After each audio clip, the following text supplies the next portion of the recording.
Hello, everyone.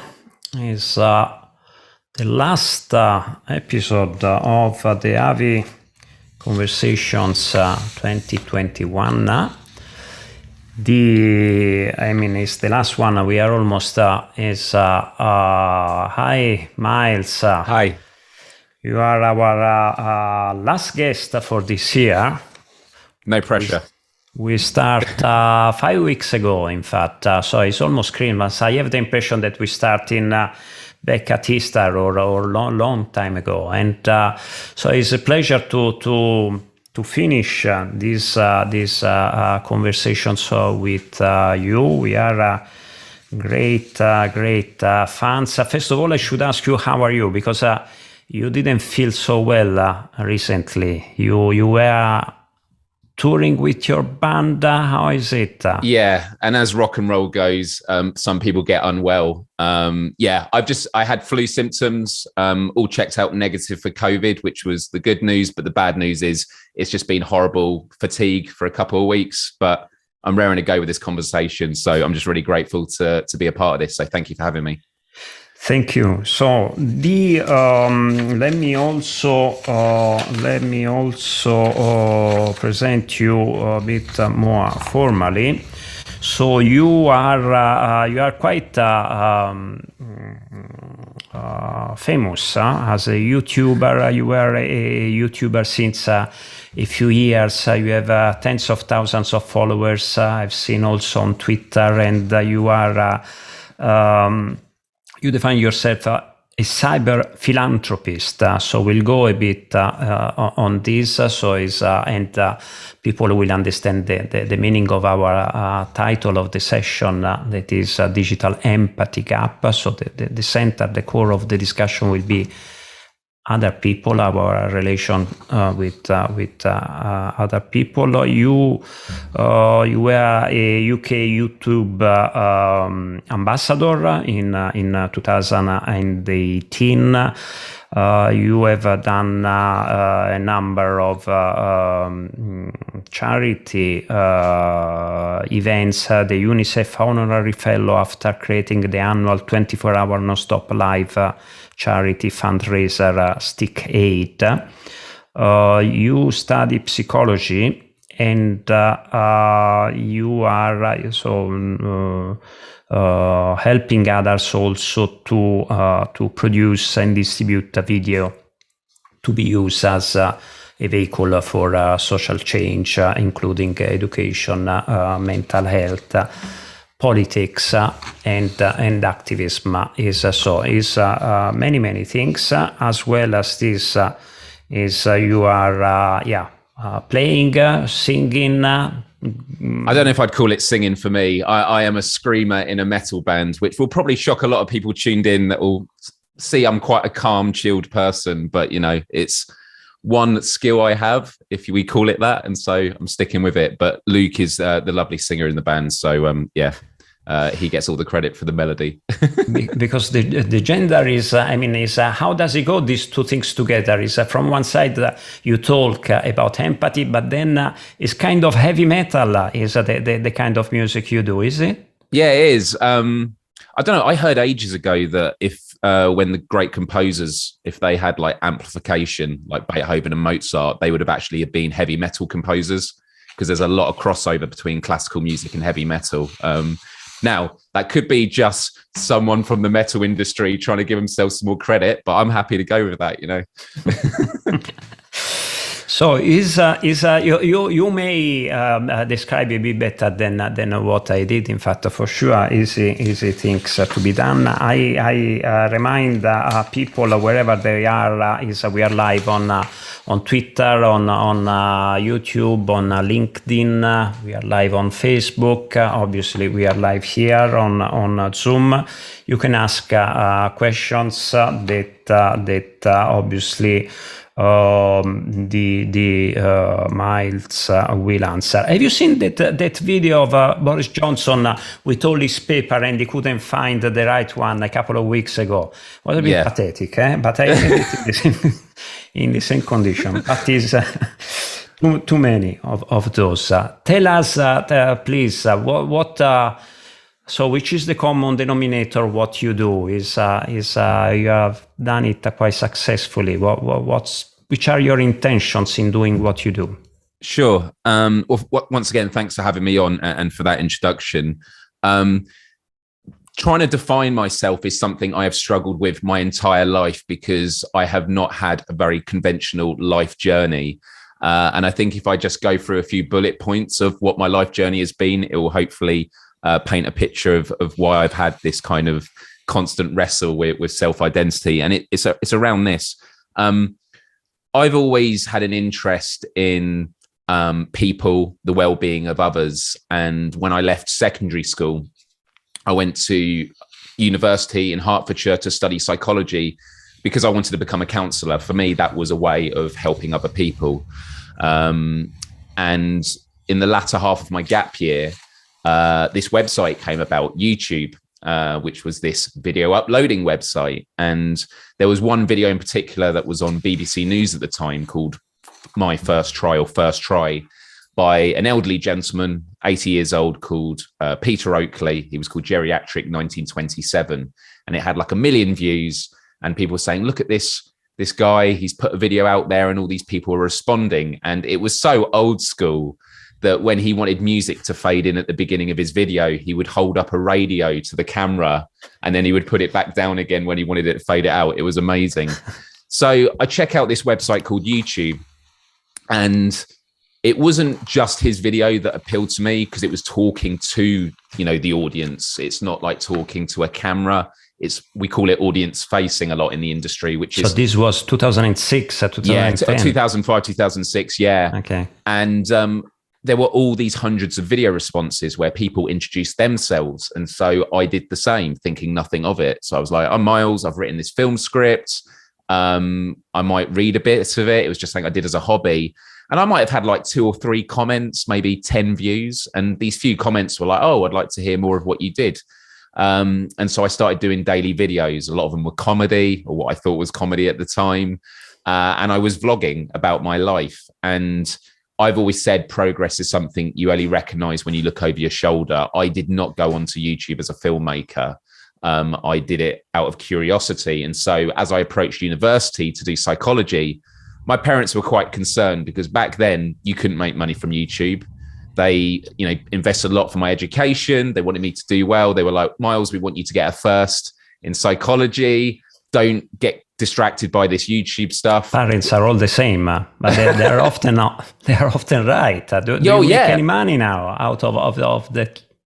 No, it's exactly that. And I knew I wasn't going to be able to get a first, just because I struggled with my A levels. I didn't get particularly good grades, but I thought, I'm going to work hard, go for a 2-1. But I'm going to do my YouTube stuff as well. And so just to sort of fast forward it a bit, in my 3rd and final year, I was approached by lecturers that taught teaching. And they told me, we didn't know you were at our university, but some of our students have quoted your videos in their dissertations. Do you want to give some lectures on how vlogging could be used in education? And so it showed in that moment, okay, maybe there's something really here. And so that was great. I worked with their blended learning unit. And at the end of university, I got a 2-1 in psychology, and then I had to make a decision. But off the back of my YouTube stuff, I got interviewed internally at the BBC, and I made a joke during this panel about if they want to give me a job, I'm up for it. And my first ever job coming out of university wasn't in the realms of psychology. It was at the BBC in sort of marketing. Is anyone recruiting? Yeah, we are. And that was it. And throughout my life, I have experimented with YouTube, and now it's beyond just YouTube. Now it's Facebook, wherever video can be. Instagram tends to be where I spend most of my time now. Experimenting with the platforms to look how it can improve the lives of others. And so I've always used it. The commonality is around education. But for me, although I talk about specific issues, it's kind of what is digital citizenship, which is the idea of critical thinking.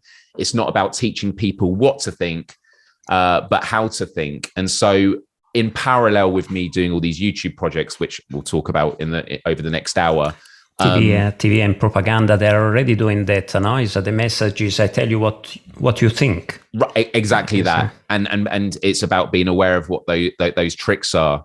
And so in parallel with making that content, I, worked for a lot of organizations. So actually after working for BBC, I worked as a labourer on a construction site for about half a year while I was looking for my next job, because it was an emerging industry. I didn't know where I fitted in. I then got a job for a YouTube network or a media company that wanted to become one. I helped them become one of the biggest in Europe. And then I went on to work for The Guardian as their video strategist. And then about 5 years ago, I left, and I'm now a freelance digital strategy consultant, which is, there's a lot of freedom there. I get to work with a diverse range of projects and individuals. But also I'm still trying to work out what exactly I am. So the commonality, as everyone. Yes, for sure. And so for me, the commonality throughout all of this, and it kind of goes to what a cyber philanthropist is. And the reason I choose that term is it's a good conversation starter. I am someone that looks at how can you use this technology to impact the real world? Because people we say about you can do stuff digitally online, but does it actually have real consequence? And I think, yes, it can, but it is a consideration you have to make whenever you make content, whenever you engage with someone. And what we'll be talking about today with what the empathy gap is, it's this idea that when we do get too lost online and keep things online, we end up dehumanizing other people and treating people, quite frankly, in ways that we wouldn't treat them if we were in the real world together. And I think that's the real challenge of the next decade, especially with technology advancements. Yeah, to understand which are the trends of also of social media, which seems that is declining or readapting to the new realities. Some people are starting to get bored about some social media, but is from what you said, you are really well placed to discuss on how to conduct yourself online, or which is a good digital life, which was one of the topics that we discussed in one of our other conversation, not this series, is the so the topic is indeed empathy, is and how would you define empathy in because there are a lot of people that think I am empathic, I'm not. What does it mean for you? Is in the genuine sense of the word. I will tell you what I think about it, but I want first to hear you. Sure. Well, it's really interesting bringing up this question now, because I don't use Twitter a lot because I find it's a very toxic battleground, which again, we can talk about shortly. But yesterday I did a tweet regarding, I don't really want to get too much into politics, but yesterday the senior advisor to the government resigned. And when she made her resignation, she was in tears. And a lot of her colleagues in the industry were giving her credit, and I said, we have to remind the participants that you are talking obviously about UK. Sorry, yes, in the UK. We have a record this year is we have had people from 4 different continents. Wow. And I think as many as 38 different countries. But now, it's UK that you are talking about. That's amazing. So this is in the UK. I won't get into the reasons why that's not what's important for this story. But she resigned for reasons I think were rightfully so, but she was in tears. And so I did a tweet saying that I'd done a video about problems with our mainstream media discourse. And funnily enough, in the first 30 seconds, the first example I used was about her. I just didn't realize at the time. And so I basically said, it's clear to me that she's always had issues. I then followed up and said, however, despite having these disagreements, and if, and despite, I think it right, her resigning, I still have empathy for her. And I had quite a few people counter it saying, well, I think it's fair not to have empathy with someone who didn't have empathy for the public, with all the actions that she took. And I think this gets to the crux of what empathy is. I think a lot of people confuse empathy with sympathy.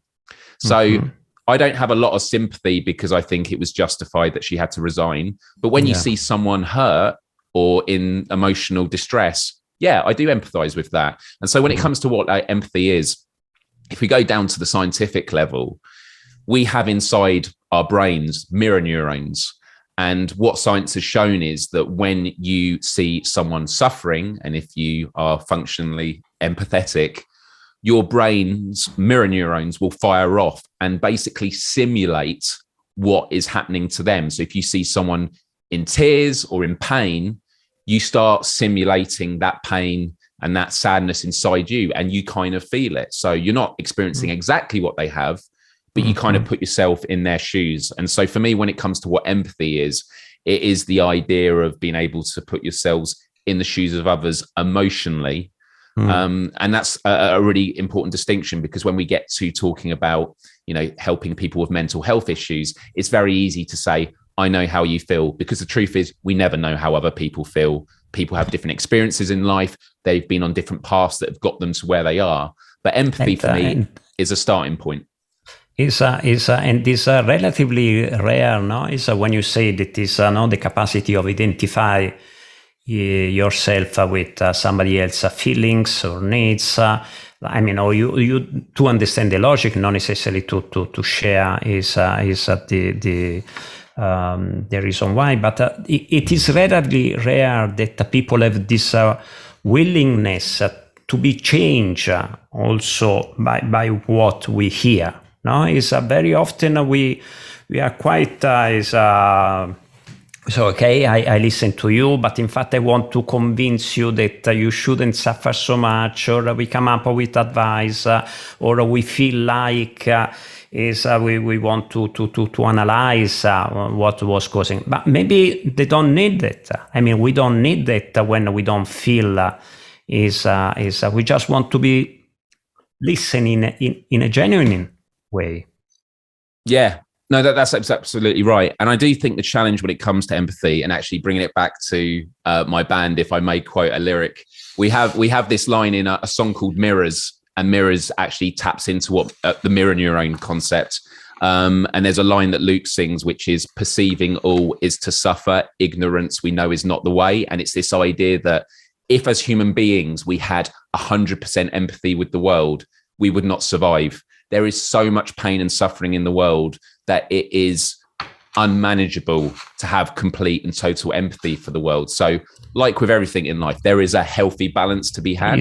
Empathy can be also about a positive and joyful thing, can they? Of course, and definitely. And it is important to stress that we often talk about it in the context of, putting yourself in the shoes of those that suffer, and it's good for compassion. But yeah, it's also when someone laughs, there's a lot of, I'm recalling back my psychology degree now. I can't remember the specifics, but when like looking at research on comedy, when people laugh, it is often done when you are in the presence of other people, because laughter is a social bonding mechanism for something that is funny. Often when you watch funny things on your own, you won't laugh out loud as much unless there's a laughter track on it or something. Like it is a big trigger. Yeah. This keyword of being connected. So knowing others, is be present with quality. Is be grounded there, and so is this virtue is perceived. Is from not necessarily to help. I don't know. You mentioned compassion. That is another. Is a big word,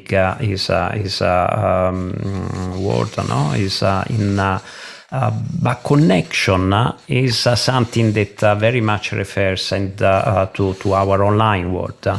We have a poll. We publish a couple of polls during our conversation in which. We do ask people opinion, and the first question is it possible to feel empathy online? So it's not obvious, isn't it? No, it's not. And I think when it comes down to, the connections that you mentioned, the thing I've always noticed, and when I talked at the start about what is the challenge of the next decade, it's this idea that, and it's a cliche we hear again and again in a lot of popular culture, a lot of artwork, we have never in human history been so connected before, whilst also simultaneously feeling so isolated. So it's also about what is the quality of the connection. Collective isolation. Yes, collective isolation. It's exactly that. So, it was the joke years ago about Facebook of people saying, I have 2,000 friends. And then people go, but are they actually friends, or are they just people that have added you? And I did think that the fact that Facebook called it friends did make people change their judgment of what friends are.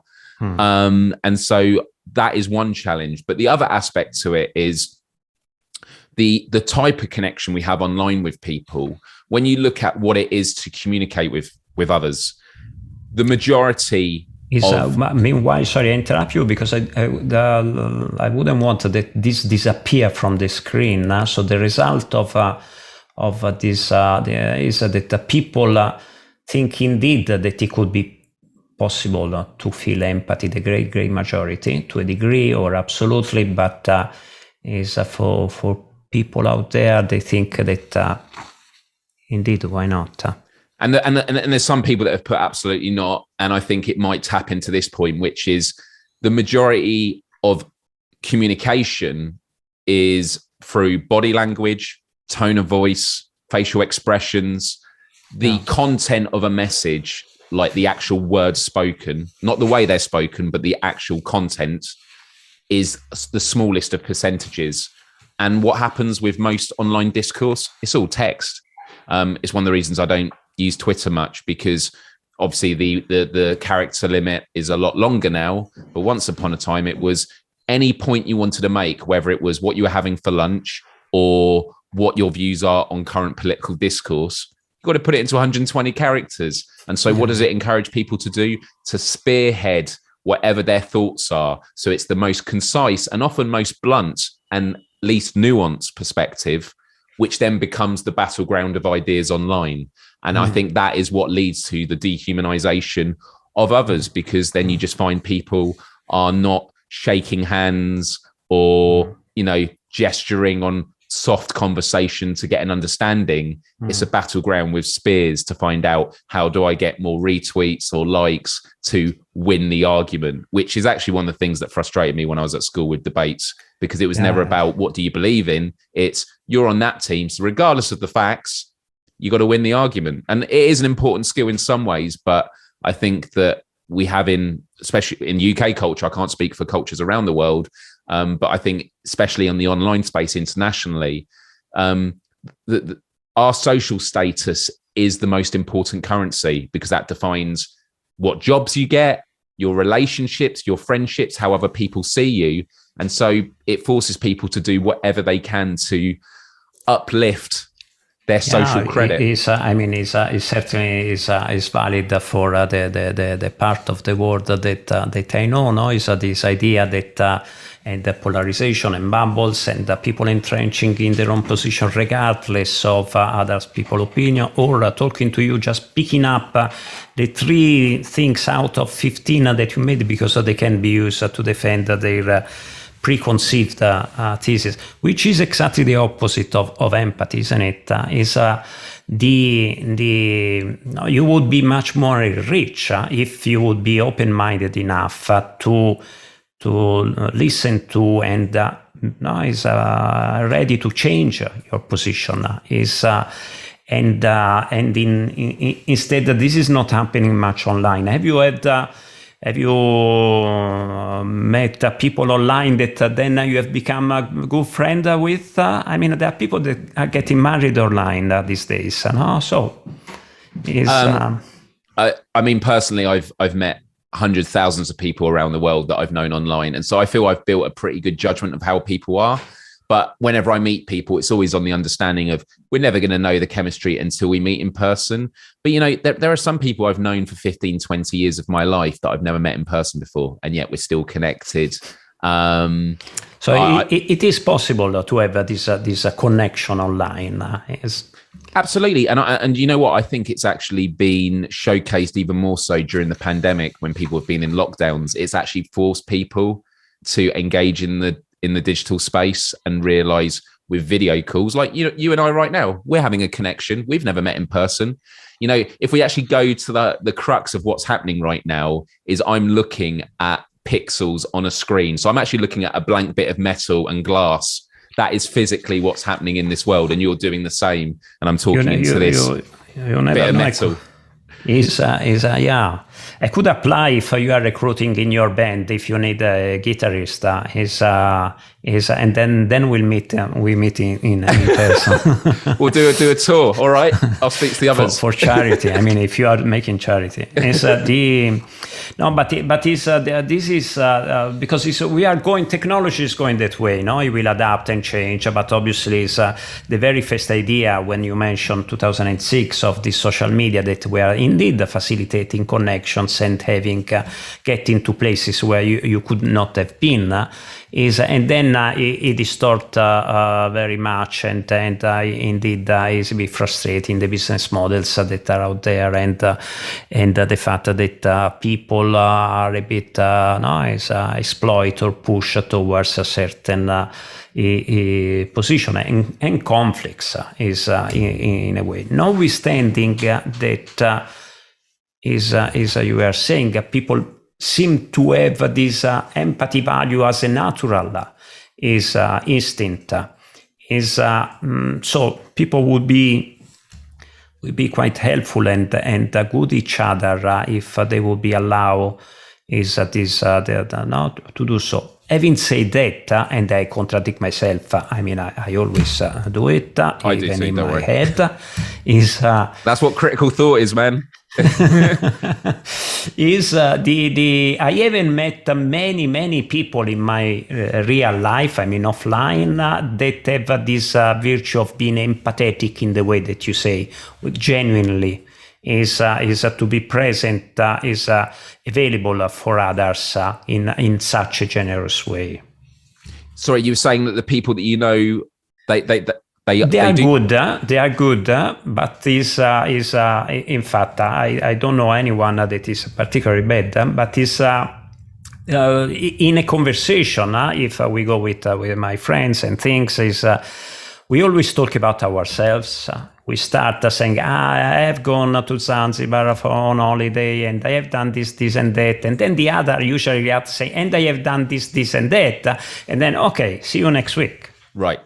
Well, I actually think this might be a place where social media has switched things. And, you know, everyone might not relate to this, but what I find happened was as I started engaging more with social media growing up, and you start posting about your life, the switch is this. It used to be that you would meet a friend that you haven't seen for a while, and I'd go, hey, Paolo, I've been up to X, Y, and Z. And as you say, you would then go, oh, cool, I've been up to this, Myles, X, Y, and Z. Whereas now, because we're now connected on social media, is when we catch up, I go, oh, hey, Paolo, I see you've been doing this. And then instead of saying, how have you, I might say how you been, but like instead of saying, what have you been up to? The conversation now starts at a much deeper level of, I saw you do this. What was that like? Tell me more about it. And then you say, and Myles, you said you've seen a clip of my band. So instead of, stopping from the top levels, there's a deeper invested interest from the get-go. And I think that flipping has happened. There are bad sides to it. I remember when I used to get back from university, my mum was like, what have you been up to? And I said, I could link you to a few of my YouTube videos. It was like the worst answer ever. And no wonder she had a disdain for YouTube at the time. I've lost my son. And love is not sufficient, although it could be a condition, obviously. But you have to train this skill as well. And indeed, obviously, we are a bit exaggerating the scenario is possible, but it would be good that now I have lost the question, but I still have the results of our second poll. That was, do social media facilitate social connections? And 56% of the people reply yes, especially when you are a part of a community. So obviously there are different communities out there. It's not just the internet. And 1/3 of that say, well, no, social media are just the first step to build connections.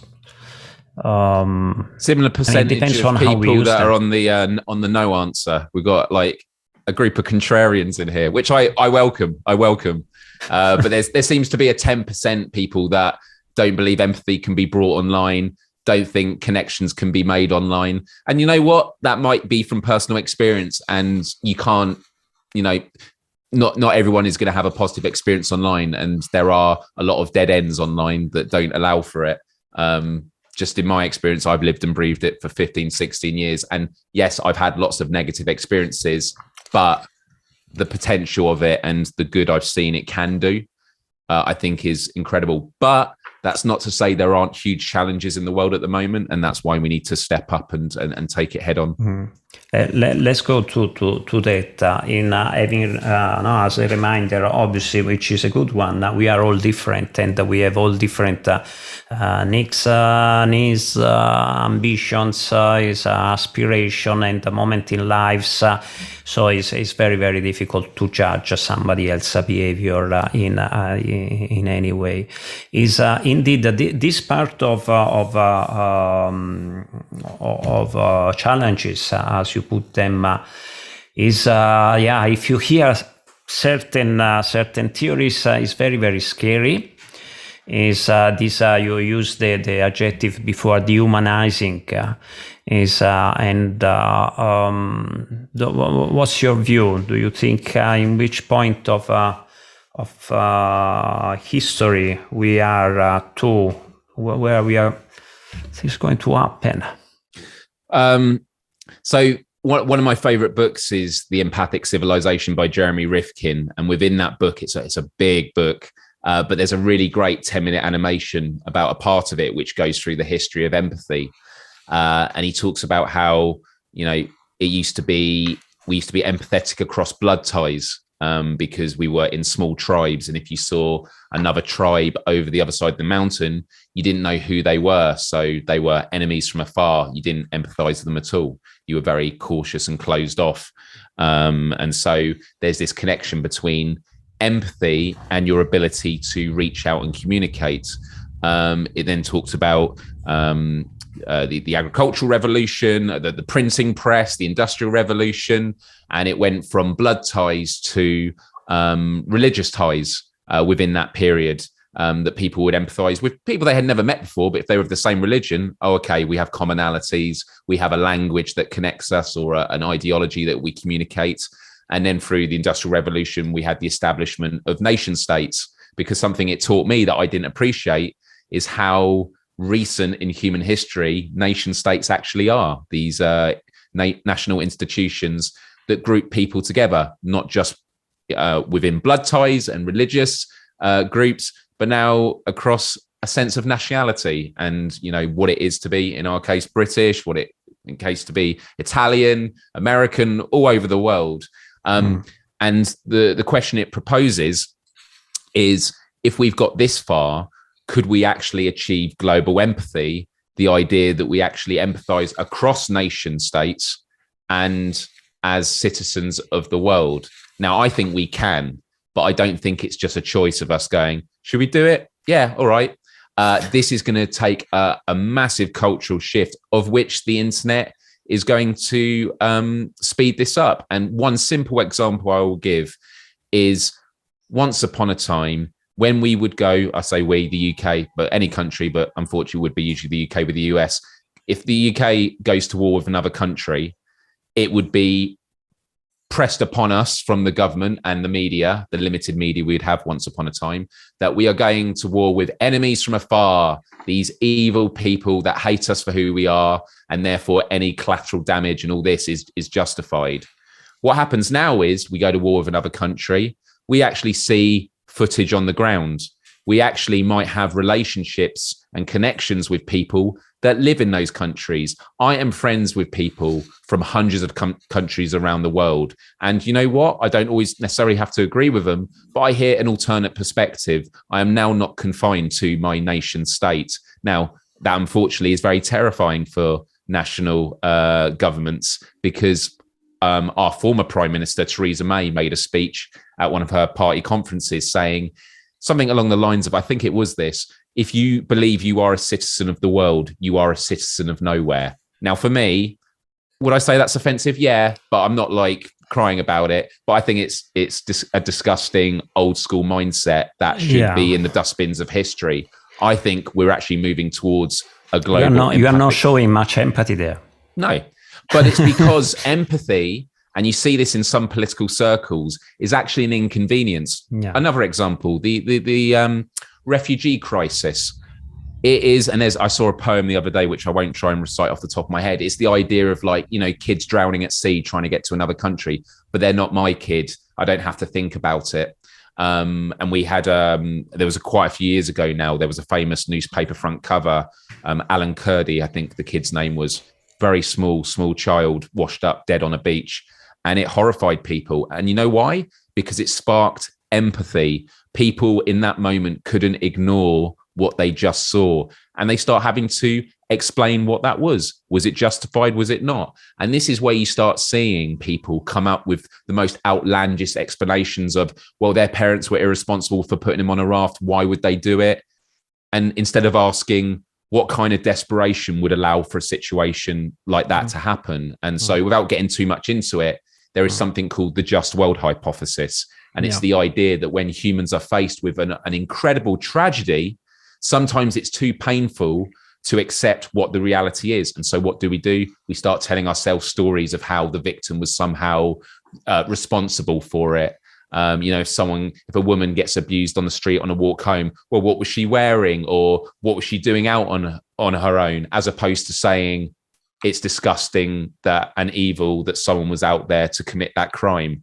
And that is not necessarily that people lack empathy, but there is this cognitive dissonance that kind of tries to counter it. Because if we have empathy, it's a big inconvenience in our life, because we start having to answer very difficult questions, many of which our governments, and I'll speak for the UK government, don't want to handle, because it requires real strength and courage to deal with proper solutions. Which is a pity, obviously, because they don't seem to invest in their citizens as much as they do, evidently, in their personal interest. But it's also a bit a banal statement to make, because it's not all politics, not all politicians they are the same, but it's a principle that applies enough, I would say, in also we discussed it another time, is politicians seem to have certain skills, ambitions, and be a bit shameless and narcissist and so forth, that brought them there, while other people are a bit marginalized.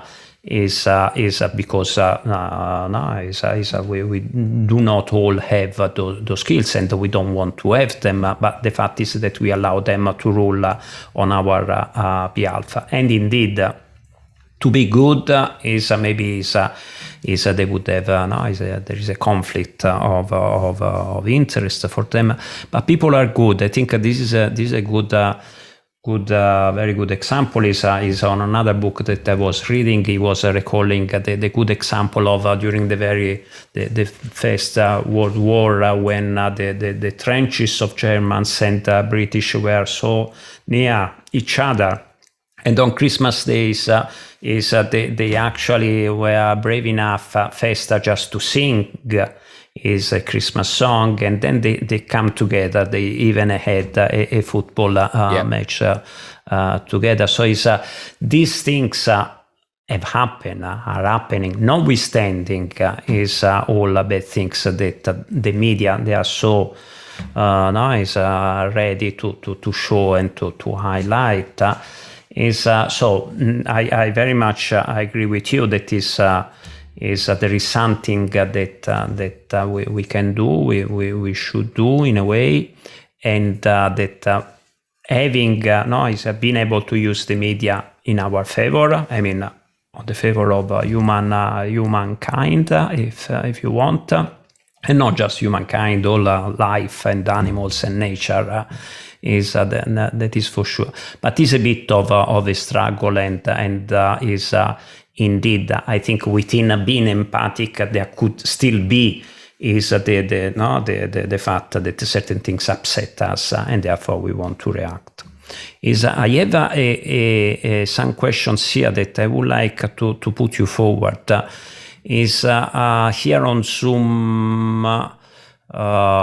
Here on Zoom, do you have any idea for addressing the problem of people being extremely hateful online because they feel they are anonymous and they can do just whatever? I mean, the anonymity. Yeah, it's a really great question. Thank you for that. Obviously, an incredibly big topic. But for me, it all comes down to education. The biggest problem we've had with the influx of technology is it's happened so quickly. So I started YouTube when YouTube started in 2005, 2006. That's very recent in human history. And so what you find is I'm sort of in this crossover bit, but I wasn't an adult in the first part, which is once upon a time, to be informed, you would come home from work, you'd watch the 10 o'clock news in the UK, watch a 30-minute news bulletin, and now you're informed and get back on with your life. Now you are bombarded with information left, right, and center. A lot of it looks credible, and people that have been conditioned with that 30 minutes a day or just reading a newspaper, now I'm informed. I'm sorry, you've now got to become your own journalist. And I remember doing a video about it on YouTube about 10 years ago, and people thought, why do I need to become my own journalist? That's too much effort. That's why we have journalists. And it's like, you have no choice. You are going to either sink or swim. And so in the education, we need to teach people, how do you deal with all this information? And the reason I mention that in the context of people being hateful online is because the information that we deal with online is not just about the news. It's about gossip and what other people say. It's also about the impact of the words that you have. The reason that people are hurtful online is they don't think about what is on the receiving end. And so I do think, this is at the heart of a lot of what I've spoken about since blended learning at university 15, 16 years ago, which is school is about preparing you for life. So mathematics, chemistry, English, all very important. But you know what else is important? Life skills. So relationship studies, what is consent? I would have loved to have learned cooking skills. People keep telling me they were taught it. Well, I wasn't. I would have loved to know about the importance of what you put in your body and what good and harm it can do. Or as somebody else is putting in a bit more rude way, is I am what I am, notwithstanding education. Yeah, that's exactly right. Or notwithstanding what I did at school. That's exactly it. And I would like an honest conversation about drug taking, not just the boogeyman. So you go, oh, well, they're just lying about everything, so I'm not going to listen. And I would love an honest conversation about critical thinking, because there was this whole thing of like, if you ever criticize the media, oh, it's just easy to criticize the media and say you hate it all. And by not having at EAVI, we don't call it critical thinking anymore. We call it critical consciousness. Love it. To encompass is some of the values that you were mentioning. I have many more questions for you. I just put them forward. Do you think empathy can be taught? From Facebook, they're asking. As in, oh, sorry, were they asking from Facebook? Yeah. Yes, I mean, somebody that is on Facebook asking, that's do cool. you think empathy can be taught? I'm going to say my idea that Facebook are going to take the initiative on that, I don't have much faith in. We had a conversation with Facebook with Meta, actually. Yeah, that's true. This question actually, because I was going to say something on the previous question, but this ties in nicely about how we teach that empathy. So one of the things I did when YouTube, I was grateful to be made their UK ambassador for their Creators for Change initiative. They had something called Be Internet Citizens. So I was taken around the UK to different schools with a curriculum we'd written around 4 areas around digital citizenship. And so I had a class of 30 kids for the day. I'd done workshops, but I'd never taught actual schools. One of the best experiences of my life. There were 14, 15, 16. And one of the sections was called the us versus them mentality. And we played a game, and I'll be very quick with explaining it. It was called Mission to Mars. So I would be the facilitator of the workshop, and I'd have a co-host with me. We would each take half the class each, and we'd both have a list of skills. And we told them, right, after school, we've signed it off with your parents. We're going to take one of you to Mars. but only one of you can go. So what we're going to do is give you a list of skills that your team have, and you need to pitch what are the 3 skills you have and why you're better than the other team. So one of them was more specific, like engineering or, strength. And the other one was more like imagination and things like this. They'd have 10 minutes, and me and the co-host, we would egg each other on. So we'd say, you've not written anything yet. God, you guys are slow and we're going to win. And we would start riling each other up. We would then give each team a leader, the kids, a megaphone, and they would stand on the chairs and say why they're better. And we'd keep going backwards and forwards going, all right, 1 minute left. Everyone shout now why you should be chosen. Sometimes it got really aggressive and we do have to intervene and we let the teachers know. But what we do then is at the very end, we go, right, everyone sit down. And everyone's like, who's going to Mars? Who's going to Mars? And we go, no, we're not. And we watched a video online by Prince EA called I Am Not Black. It's by a black gentleman, but it's about you're not defined by your skin color. Great video, great piece for young people. It really calmed them down. And then they were still asking who won. And we said, no one's won. We know, you all know no one's going to Mars, right? And they're like, yeah. But look, how do you feel about this exercise? And they're like, I felt angry. I felt agitated. I really wanted to win. And I said, but that was about a game that you knew was silly. But what if it was about your skin color? What if it was about your religion or something you believed in, something a bit more close to your identity? Can you see now how in societies people can be pitted against each other? And you get some quite emotional testimonies. We've had some young people in classes coming out about their identity, 14, 15-year-olds. And again, we go through the teachers to ensure that there is a safe space for this to be dealt with. And it totally blew my mind. And it was like, that was an amazing exercise of within just an hour, making people think about, empathy and how people can be turned against each other. So I do think with that, and sorry, really quickly about the anonymity thing. I remember quite a few years ago, there was a political party that came up with this policy idea. It might be practiced in other parts of the world. And it's the idea that for crimes, but I think petty crimes as well, if someone steals something, that a part of the punishment is you meet the victim. Obviously, if the victim wants to, and then you explain yourself. When I was very little and I was on a school trip, I can't believe I'm going to talk about this now. I went to a zoo, and at the gift store at the end, I was in primary school. I was very little. I couldn't afford everything I wanted. So I just took something and put it in my pocket. I got home. It was, 50p, a pound, not worth, but it was the principle. And my parents asked me, oh, how did you have enough for all of this? And I couldn't explain myself. My dad and mum were furious. And so my dad drove me 40 minutes back to the place, to the gift shop, and made me explain myself to the shop owner. And I saw the face of the shop owner. I think I must have been like 7 or 8, if that.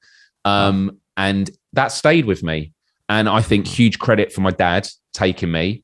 It was a teachable moment, but it wasn't just the concept of theft. In that moment, I actually met the person that I took from. And it wasn't just about it's wrong out of principle. It was like, no, actually, this is the impact that you have. And that for some reason, that memory only came to mind when having this conversation. But it's a good example again to show, is that the role of education, wherever it's coming from, and the fact that obviously it should be given by people that care about you truly, very much so, is that have good intentions indeed, and the results is. There's a very good short quote, which is, it's very hard to hate people that you know.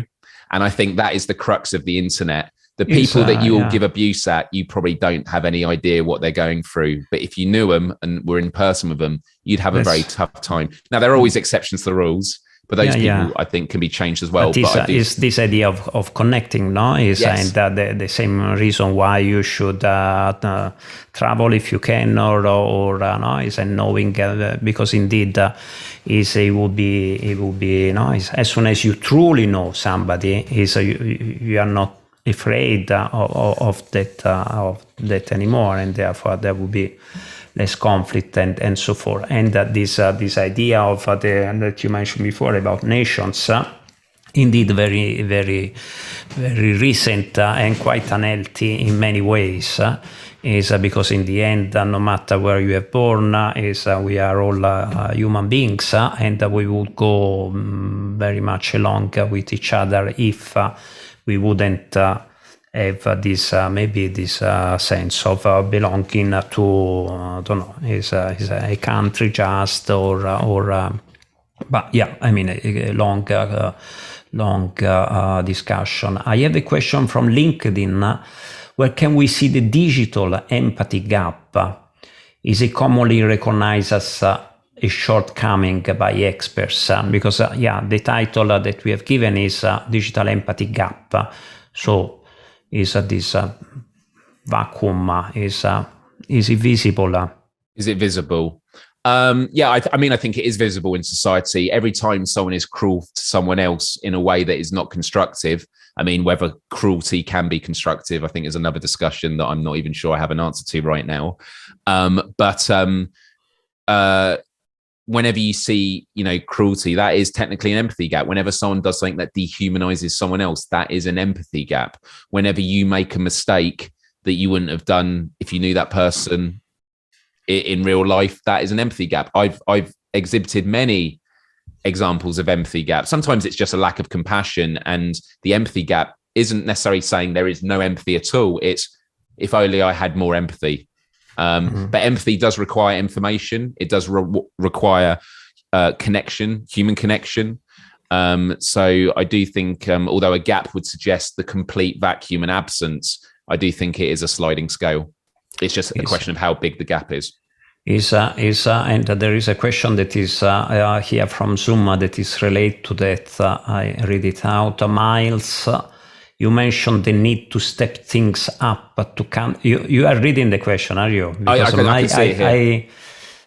Is much more understandable if you read it. Probably I'm happy to read this one. to me, but I read it out for the other people there. Myles, you mentioned the need to step things up to counter the dehumanizing in the digital environment. Can you share your vision of how and what can be done? I mean, all easy questions to be answered. Yeah, I know these are big, but this is the test of society, and like the organization that you are a founder of is doing excellent work in that, and the Institute for Strategic Dialogue I worked with on YouTube, they're doing great things on that too.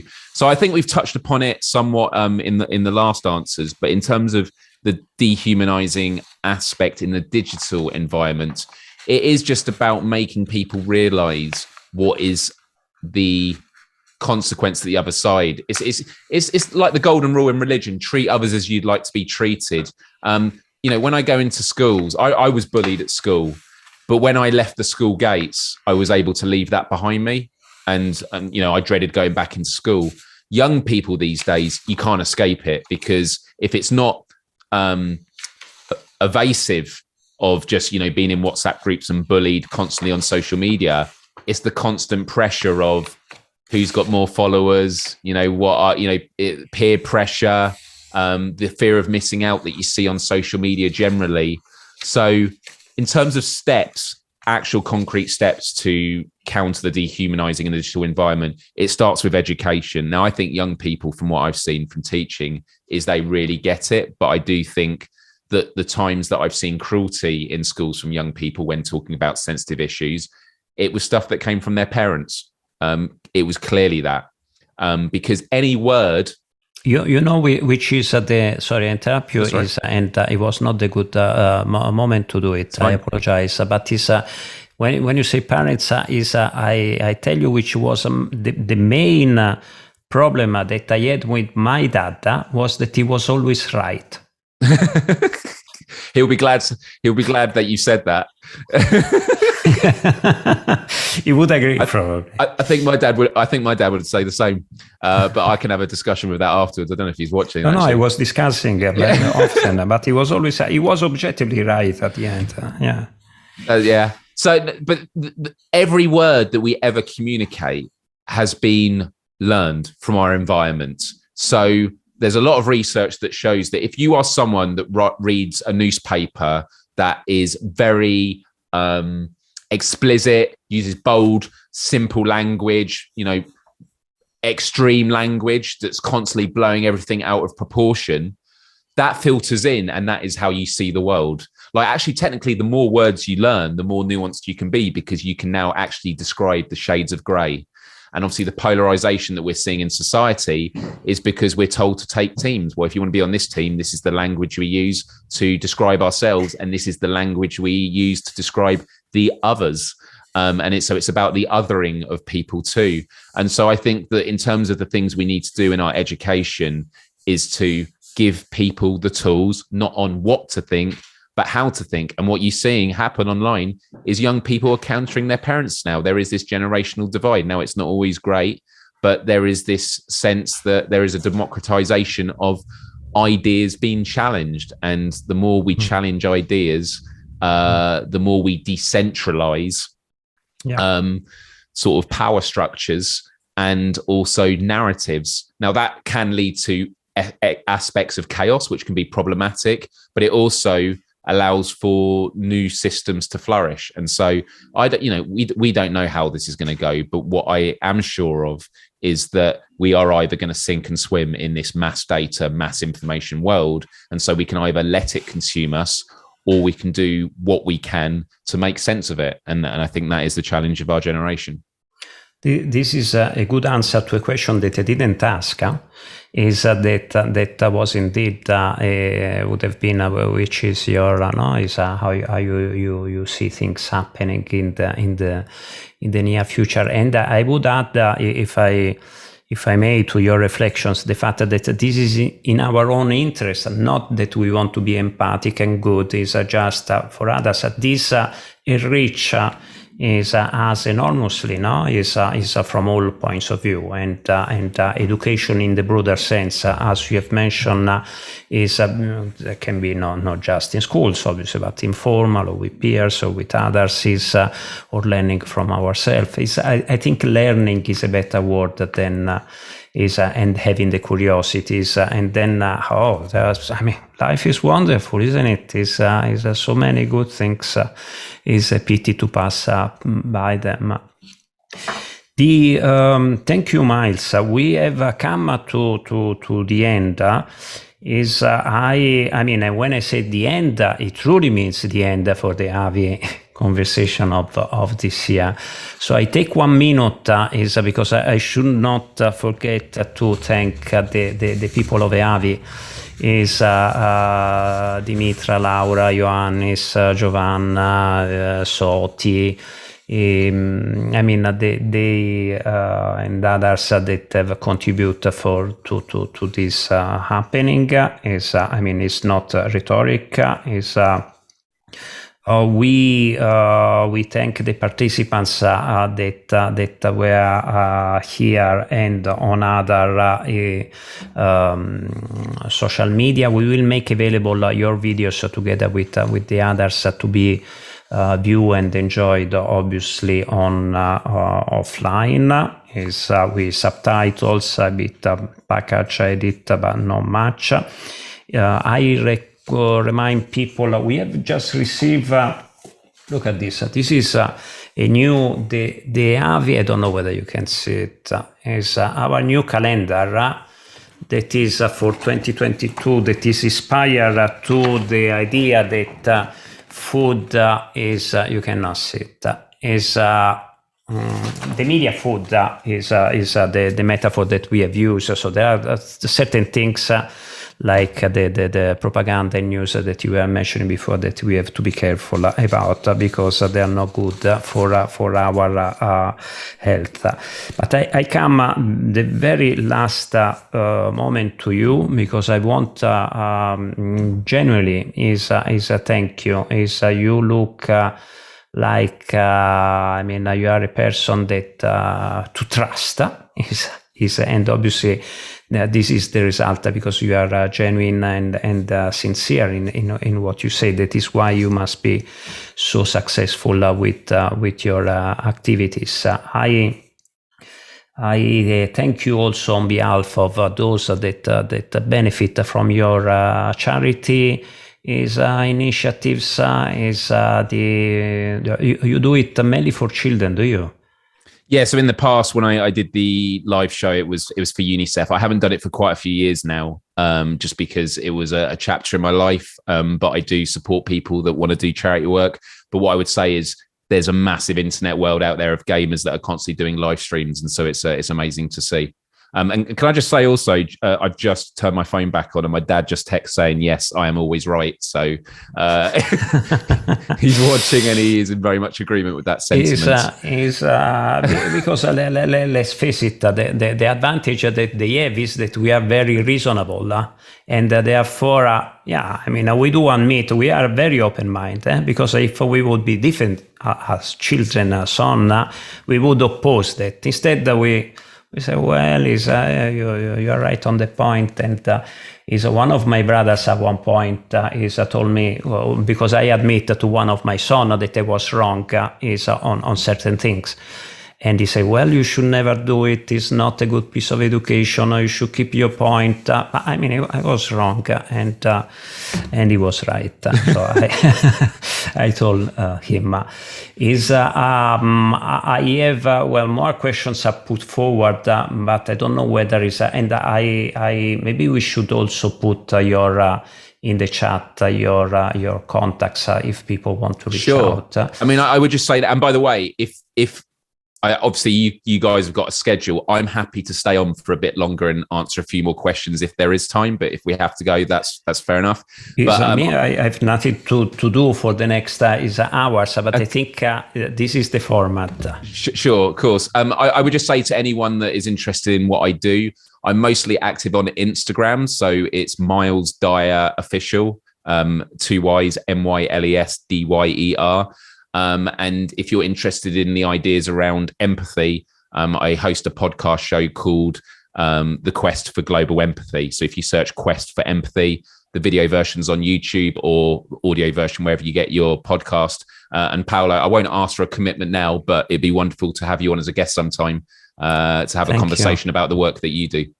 And it take me with pleasure. In fact, that's the thing that I like the most, connect with people and having this kind of conversation. So thank you. I would accept with pleasure. I take the opportunity because the last question, in fact, is more for me, because it says, where can I read more about critical compassion? And is on our website. Is the idea in simply is the fact that critical thinking should rest on a fertile field that is made of good values. Otherwise, you don't. We notice that people are not necessarily becoming. Acquiring the skill of being critical, which has also a negative connotation that we didn't like much. But yeah, try to understand what is going on around you, and also when you are online, obviously. So thank you, Myles. Thank you. I hope that we stay in touch. We will continue to follow you, because I have a long list of videos of yours that I want to watch. I will also try with the band. Do you place your videos there? So it's on our band's actual account. So our band is called Schemata Theory. I'll type it in the chat now. Schemata Theory. But yeah, we've got an album out in February called Unity in Time. Most of the album, I'm the lyricist, is about empathy and compassion. Anyone, even if you're not into metal, we seem to appeal to people that aren't into it. So yeah, definitely give it a go. But we have a song on YouTube called Voices, which is all about how we all have a voice that can be used for good, could be used for bad, but we should use it to connect. Great. It will remain a mystery for me for a little longer why such a schemata theory. I'm not going to ask you because I have to close it, but I will. I am quite intrigued to find the answer. I will somewhere else. Is indifferent. Thank you, Myles, again. I think that is your handles will also be available on here is they are already there. So I just switch my video off. Have a good life, Myles.